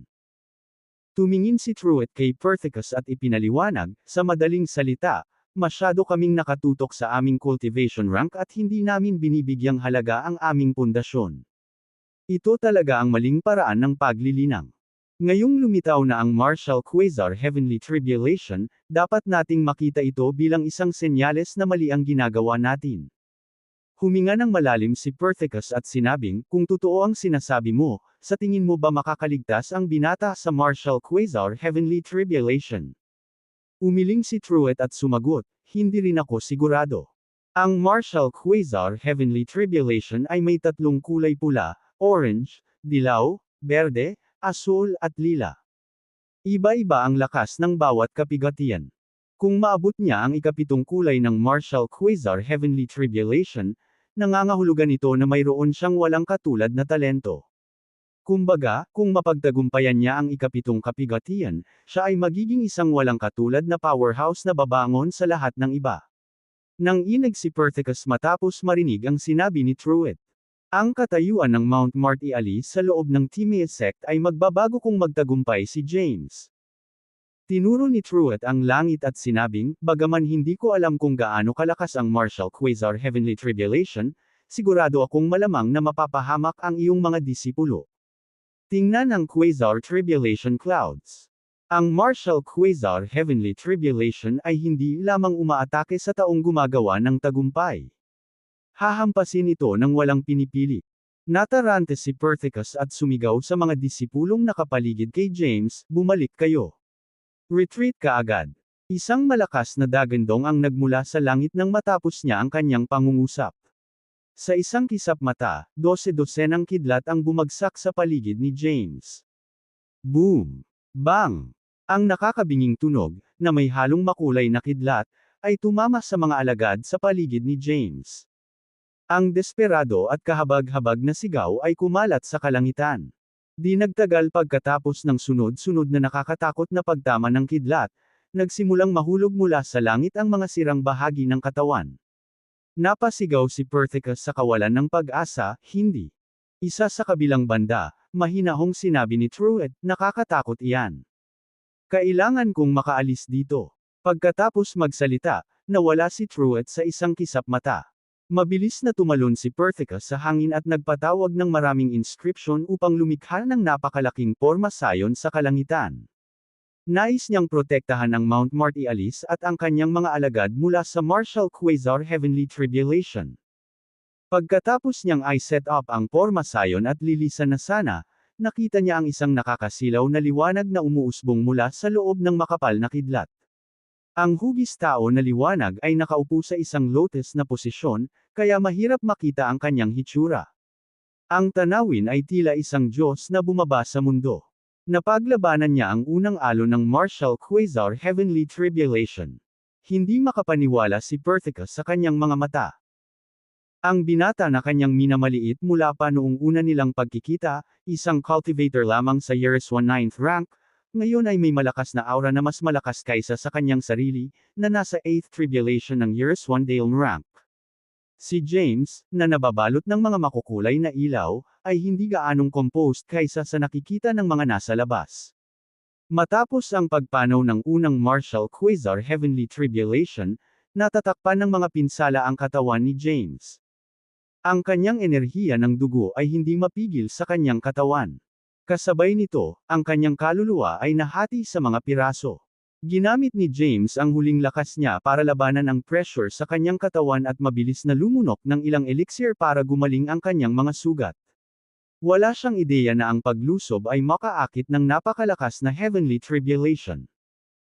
Habang nilalabanan ang unang alon ng kidlat, napansin niya na ang mga disipulo sa paligid niya ay nasawi lahat at nakadama ng labis na kaginhawahan na napatay sila sa tulong ng heavenly tribulation. Napaharap sa gayong kakilakilabot na kapigatian, ang sarili lamang ni James ang maaasahan. Kung hindi siya mag-iingat, masisira ang kanyang katawan at kaluluwa. Marahil ay mapapawi pa siya, at wala sa kanya ang mananatili.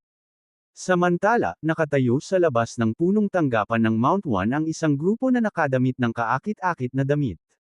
Sa likod ng kanilang mga kamay, pinagmasdan nila ang tanawin sa itaas ng Mount Marty Alice. Ano yun? Isa ba itong heavenly tribulation? Bakit ang daming kulay? Isang makulay na heavenly tribulation. Hindi yun naririnig. Maaaring ang mga halimaw na napigilan ay nagdudulot na naman ng gulo. Hindi pwede yun. Nabuklad na sila sa spiritual valley. Gayunpaman, ang heavenly tribulation ay nasa itaas ng Mount Marty Alice. Habang ang lahat ay nakatitig sa heavenly tribulation sa di kalayuan, isang matandang lalaki na may puting buhok ngunit may mapula ang mukha ang lumabas sa pangunahing bulwagan. Agad namang lumuhad ang lahat sa harapan niya. Sir! Nakatingin ang matandang lalaki sa makukulay na ulap sa di kalayuan na may time na ekspresyon. Isang martial quasar heavenly tribulation. Mayroon bang isang taong may mahusay na talento na nagsisikap na madaig ang kapigatian sa ating sekta? Natahimik ang lahat. Sa sandaling iyon, sinabi ng matandang babae na kasama ng matandang lalaki, nasa itaas ng Mount Marty Alice, Sir. Sumimangot ang matandang lalaki at sinabing, Mount Marty Alice. Tingnan natin. Pagkatapos magsalita, nawala agad ang matandang lalaki at isang grupo ng mga tao. Sa isang bawal na lugar ng Mount 1, may isang napakagandang babae na nakasuot ng puting damit na nakaupo sa ibabaw ng Snow White Lotus. Nakapikit ang kanyang mga mata, at nakapalibot sa kanyang katawan ang mga puting inscription. Kasabay nito, mayroong isang hugis itlog na light shield sa paligid niya. Siya ay may kalmado na ekspresyon at nagniningning ng isang pambihirang aura. Ang makapal na tribulation clouds ay nagtipon sa itaas ng kanyang ulo, at kumidlat sa kanila.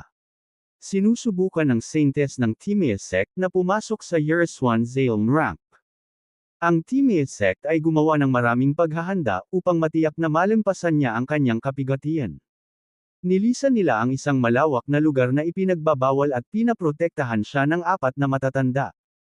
Hindi mabilang na elixir ang inilagay sa harap ng Timaeus sect Saintes para tulungan siya sa tribulation. Ang tribulation clouds ay puno ng enerhiya, ngunit ang kidlat ay hindi kailanman tumama. Isa sa mga elder na may uban ang tumayo sa kawalan at biglang bumulalas, ano yun? Sabay-sabay na itinaas ng 3 pang matanda ang kanilang mga ulo, at agad na sumilay ang takot sa kanilang mga mukha. Ang quasar tribulation clouds ay lumutang at agad na nilamon ang nasa itaas ng ulo ng Saintes. Sumigaw ang may buhok na matanda, masama ito. Ang quasar heavenly tribulation ay lumalamon sa Saintes heavenly tribulation. May isang powerhouse na may masamang intensyon sa loob ng ating sekta. Mag-set up ng isang formation at protektahan ang Saintes. Nang matapos siyang magsalita, 7 makukulay na kidlat ang bumagsak mula sa langit. Boom! Bang! Umugang ang 7 magkakasunod na dagandong, at ang santo ay nakulong sa loob ng kidlat. Pagkatapos, dahan-daang umangat ang katawan niya sa langit. Saintes. Galit na tumawag ang may buhok na matanda at lumundag. Bago siya makalapit sa quasar heavenly tribulation, tinamaan siya ng isang supernatural na puwersa. Elder Brecken. Isang babaeng elder ang tumalon sa ere at naabutan ng puting buhok na elder. Ang maputing buhok na matanda ay dumura ng isang bibig ng dugo, at pagkatapos ay itinuro niya ang Saintes na may nanginginig na daliri. Sinusubukan ng quasar heavenly tribulation na agawin ang Saintes. Dapat nating itigil ito. Walang magawa ang babaeng elder, hindi natin mapipigilan. Iyan ay isang heavenly tribulation. Walang magawa ang mga matatanda habang inalis ng quasar heavenly tribulation ang Saintes.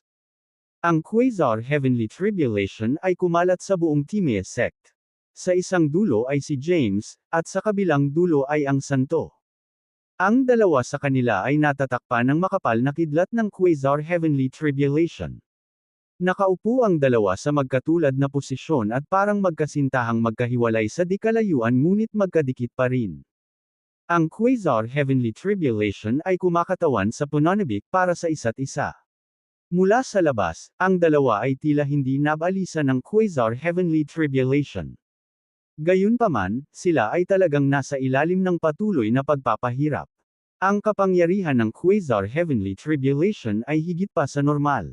Si James, na dumaan sa masusing pagsisikap na pagandahin ang kanyang pisikal na katawan, ay nakipaglaban sa ilalim ng Quasar Heavenly Tribulation. Nalantad ang kanyang mga buto, ngunit tiniis pa rin niya ang kabigatian. Ang kanyang mga meridian at buto ay nasa matinding sakit mula sa Quasar Heavenly Tribulation. Gayunpaman, hindi sumuko si James. Sa kanyang matinding tiyaga at sentido, na-detect niya ang aura ni Thea. Matapos siyang matagpuan, mas lumakas ang kagustuhan ni James na mabuhay at malampasan ang Quasar Heavenly Tribulation. Thea. Si Thea yun. Biglang nagmulat ng mata si James. Ginalaw niya ang kanyang mga paa at pinaghiwalay ang isang bahagi ng kanyang kaluluwa. Ang kanyang kaluluwa ay naglakbay sa kahabaan ng Quasar Heavenly Tribulation at tumungo patungo sa Timaeus Sect Saintes. Ang Quasar Heavenly Tribulation ay patuloy na umaatake sa kaluluwa ni James. Nadapa ito at nahulog ngunit muling bumangon at walang tigil sa pagtakbo patungo sa santo. Ang mga powerhouse ng Timaeus Sect ay nagmasid sa gulat. Maaari mo bang gawin ang isang bagay na tulad nito habang dumadaan sa isang heavenly tribulation? Ang kanyang kaluluwa ay tumatakbo patungo sa santo. Kabutihan ko. Matagal na akong nabuhay, ngunit ito ang unang pagkakataon na nakakita ako ng isang tao na gumawa ng ganoon sa panahon ng kabigatian.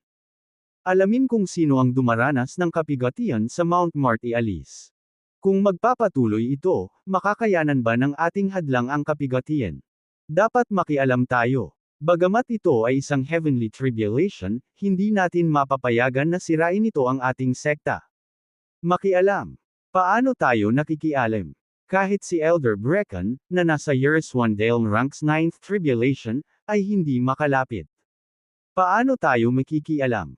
Habang pinag-uusapan ng mga powerhouse, ang kaluluwa ni James ay naglakbay sa Quasar Heavenly Tribulation at nakarating sa harap ng Saintes. Ikaw ba talaga, Thea? Nanginginig na sabi ng kaluluwa ni James. Biglang nagmulat ng mata ang Saintes at natigilan nang makita ang kaluluwang nasa harapan niya. Sino ka? Humalaklak ang kaluluwa ni James at sinabing, alam kong hindi mo ako natatandaan, ngunit natutuwa akong sa wakas ay nakita kita muli. Ngayon ay tiwala na ako sa pagbabalik sa iyo. Sana makuha ko muli ang puso mo, at tayo ay mananatiling magkasama magpakailanman.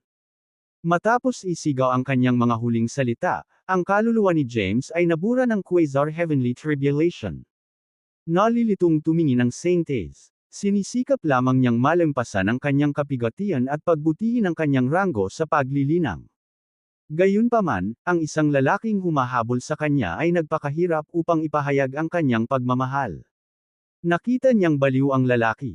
Samantala, naramdaman ni James na sulit ang kanyang mga ligaw na aksyon. Kahit na itinaya niya ang kanyang buhay at kaluluwa upang gumawa ng isang bagay na matapang, mabuti para sa kanyang kaluluwa na maging tiyak sa kanyang pagmamahal sa kanyang kapareha. Si James, na nababalot pa rin ng Quasar Heavenly Tribulation, sa wakas ay lumipat. Kinaladkad niya ang kanyang walang laman na katawan at tumayo sa loob ng Quasar Heavenly Tribulation. Iniunat niya ang kanyang kamay, at isang malakas na puwersa ang lumabas sa kanyang katawan. Pinabagal ng puwersa ang mga pag-atake ng Quasar Heavenly Tribulation at mabilis ding tinipon ang Genesis Core sa paligid ng Saintes.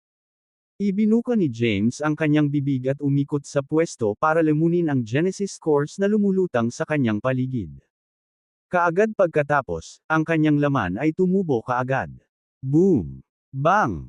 Muling bumusina ang malalakas na dagandong mula sa langit. Ang Quasar Heavenly Tribulation ay muling umaatake kay James. Sa pagkakataong ito, mas makapangyarihan ito at patuloy na pinipigilan siya. Muling nasugatan ang bagong recover na katawan ni James. Mabilis niyang nilunok ang ilang Genesis Cores, at gumaling ang kanyang mga sugat. Gayunpaman, ang mga pag-atake ng Quasar Heavenly Tribulation ay agad na pinutol ang kanyang laman. Paulit-ulit na inulit ang parehong senaryo. Nakaligtas si James sa parehong taktika. Sa huli, ang Quasar Heavenly Tribulation sa itaas ng ulo ng Saintes ay nawala. Ang Quasar Heavenly Tribulation sa itaas ng Timaeus sect ay unti-unting lumiit habang nilabanan ni James ang mga alon ng pag-atake. Namamangha ang mga powerhouse. Pagkatapos ng lahat, sila ang mga nangungunang powerhouse na nakaranas ng hindi mabilang na Heavenly Tribulations. Gayunpaman, hindi pa sila nakakita ng kapighatsang gaya ng pinagdaraanan ni James. Sa sandaling iyon, ang katawan ni James ay pinahusay ng Quasar Heavenly Tribulation. Lumingon siya, at biglang naging ginto ang kanyang katawan. Na-activate na ni James ang kanyang trump card, ang Divine Form ng Marcy Ice Combat Form. Bulalas ng isang manunood, ano iyon? Isang gintong katawan. Paano sinusubukan ng isang cultivator na gumawa ng isang pambihirang tagumpay sa Years 1 Zalem rank na may kakayahang gumamit ng golden body? Sino ang lalaking iyon? Ang Mount Marty Alice ay malapit nang gumawa ng isang pangalan para sa kanilang sarili ngayong mayroon silang isang makapangyarihang disipulo. Nakapikit ang pinuno ng Timaeus sect habang nakikinig sa mga talakayan ng mga powerhouse. Ang iba ay nakakalimutan, ngunit hindi siya. Masasabi niyang na-activate ni James ang Divine Form ng Marcy Ice Combat Form. Nagulat siya na bukod sa founder ay may isa pang nakabisado ang second Marcy Ice Combat Form. Bulong niya sa sarili, nakabalik na kaya siya. Samantala, nahuli ni James ang Quasar Lightnings gamit ang kanyang mga kamay.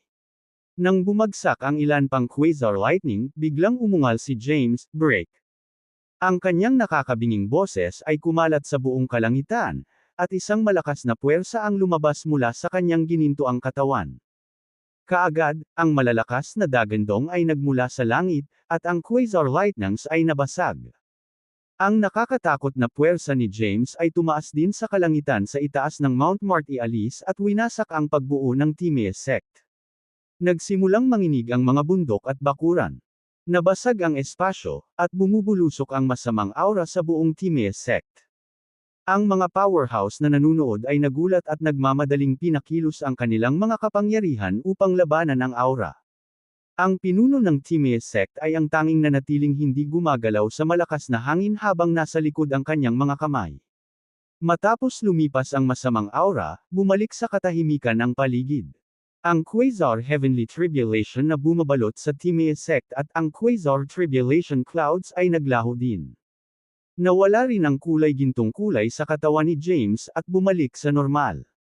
Bumagsak mula sa langit ang kanyang bugbog at nasugatang katawan.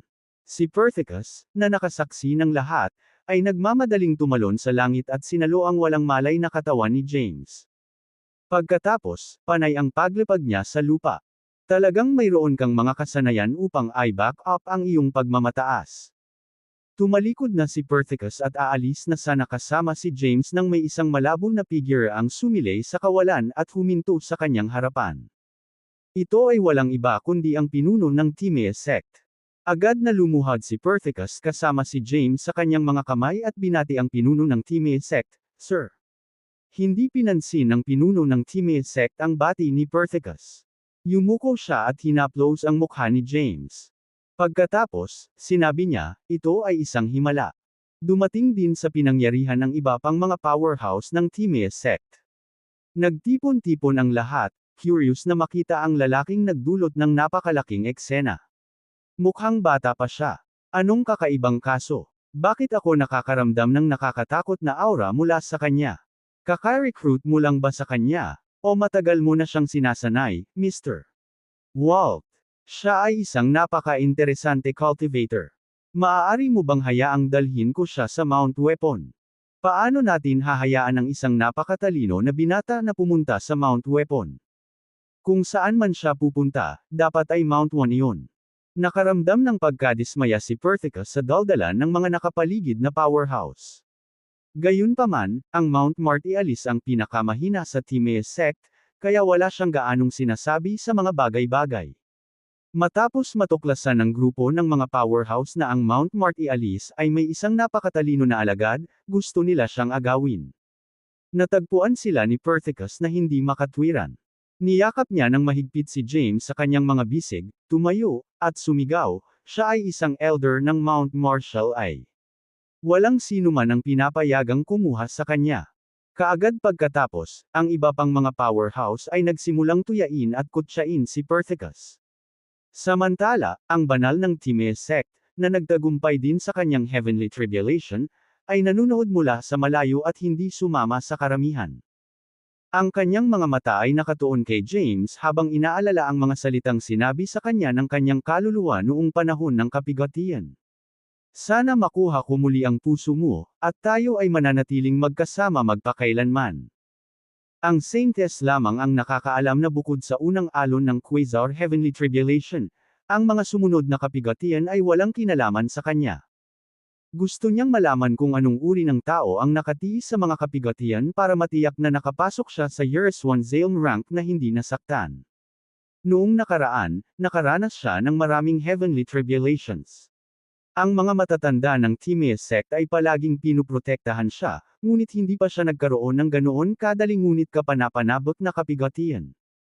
Nagtataka ang Saintes tungkol sa pagkakakilanlan at pinagmulan ng misteryosong lalaki, nagtataka kung bakit hindi pa niya ito nakita sa Timaeus sect noon. Subconsciously, ang Saintes ay naging intriga kay James. Isang matanda na may mahabang sideburn ang biglang nagsabi, ayaw mo bang bumaba at tingnan? Umiling ang Saintes at sinabing, hindi na kailangan. Bumalik tayo, Elder Webb. Pagkatapos magsalita, nawala ang santo sa kawalan kasama ang ilang matatanda. Samantala, isang pulong ang naganap sa Mount Marty Alice.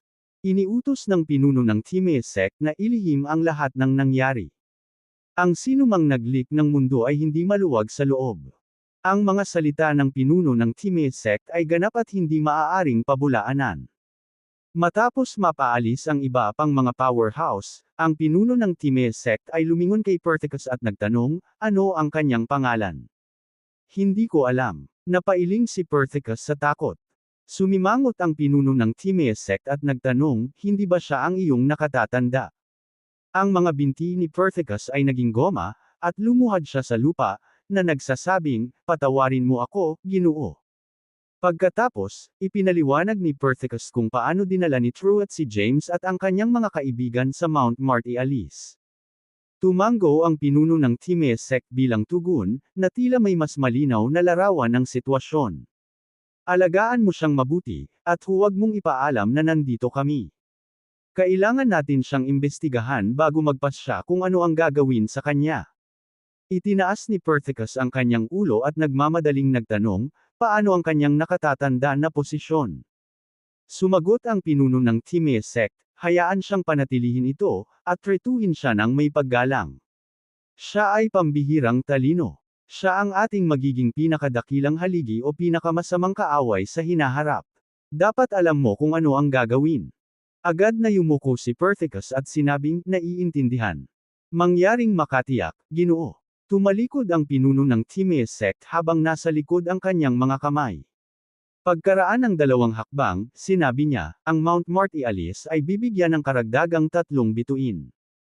I-rank kapag katapos mismo ng Mount Weapon. Matapos magsalita ay nawala na siya sa kinatatayuan. 3 bituin. Nakarank pagkatapos ng Mount Weapon. Umayos si Perthicus, hindi makapaniwala sa narinig. Mount Marty Alice na punta mula sa pinakahuling ranggo hanggang sa nangungunang 3 ng Timaeus sect. Pagkatapos magmumok sa sarili, biglang humagalpak ng tawa si Perthicus. Nagulat ang Timaeus sect sa matagumpay na pagdaig ni James sa Quasar Heavenly Tribulation. Gayunpaman, pinagbawalan ng kanilang pinuno ang sinuman na mag-leak ng insidente. Kaya naman, ang mga disipulo sa ilalim ng Years 1 Zalm ranks 9th Tribulation ay nabura ang kanilang mga alaala. Samantala, ang mga elder at pickmaster na nakakaalam ng katotohanan ay inutusan na huwag magsalita tungkol sa pangyayari o kahit na subukang agawin si James mula sa Mount Marshall. Pagkaraan, isang grupo ng mga powerhouse sa Years 1 Zalm ranks 9th Tribulation ang nagtulungan upang reformahin ang nabasag na porma sayon sa paligid ng kanilang sekta sa gastos ng hindi mabilang na mga mapagkukunan. Ang balita tungkol sa insidente ay pinigilan at nakontrol halos kaagad. Maliit na grupo lamang ng mga tao ang nakakaalam nito, at nagpatuloy ang lahat na parang walang nangyari. Gayunpaman, ang banal, na personal na nakaranas ng kabigatian kasama si James, ay patuloy na nag-iisip tungkol sa pangyayari. Sa pinakamataas na tuktok ng Mount 1, ang pinuno ng Timaeus sect ay nagpabalik-balik sa kanyang mga kamay sa likod. Para sa isang may karanasan at may gulang na magsasaka na tulad niya, ang makita siyang balisa at galit ay isang pambihirang tanawin.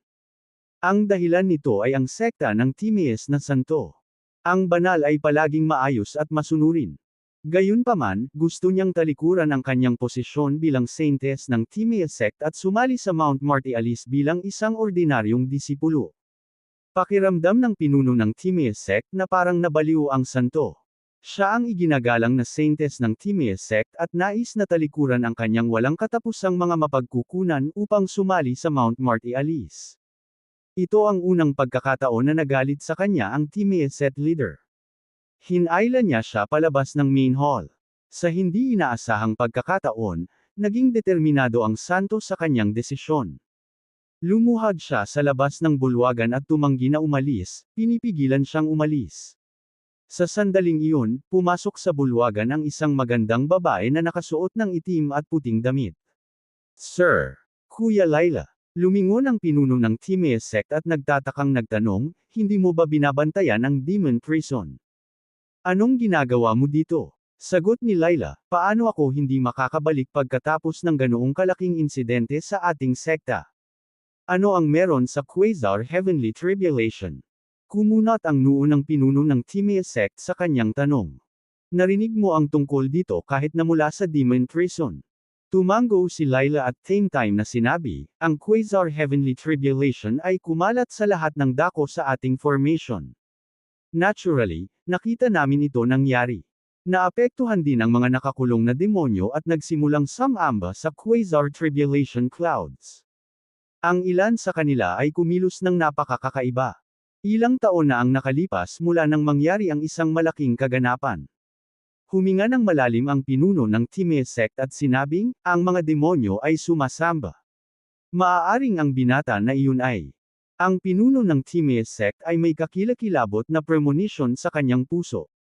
Sa mga demonyong sinusupil sa demon prison, ang pinakamahina ay nasa 5th tribulation ng Yereswan Zalem rank. Mayroon ding ilang makapangyarihan sa 8th tribulation ng Yereswan Zalem rank. Ang mga demonyong nakulong sa loob ng demon prison ay sapat na para gumawa ng kalituhan sa Timaeus sect at magdulot ng kaguluhan sa 3,000 Great Genesis Worlds. Kapag may kumokontrol sa kanila, ito ay magiging isang malaking sakuna para sa Genesis Worlds. Hinawakan ng pinuno ng Timaeus sect ang kamay ni Laila at sinabing, ikaw ang aking pinagkakatiwalaang elder. Bagamat ikaw ang pinakabata, ikaw ang pinakamatalinong at may kakayahang matanda. Dapat mong maunawaan kung gaano kalaki ang tiwala ko sa iyo mula noong binigyan kita ng pangangasiwa sa demon prison, na hiwalay sa 7 bundok. Tumango si Laila at sinabing, of course, sir. Hindi ko hahayaang may mangyari sa demon prison. Gayunpaman, dapat mong ipaalam sa akin kung ano ang nangyari.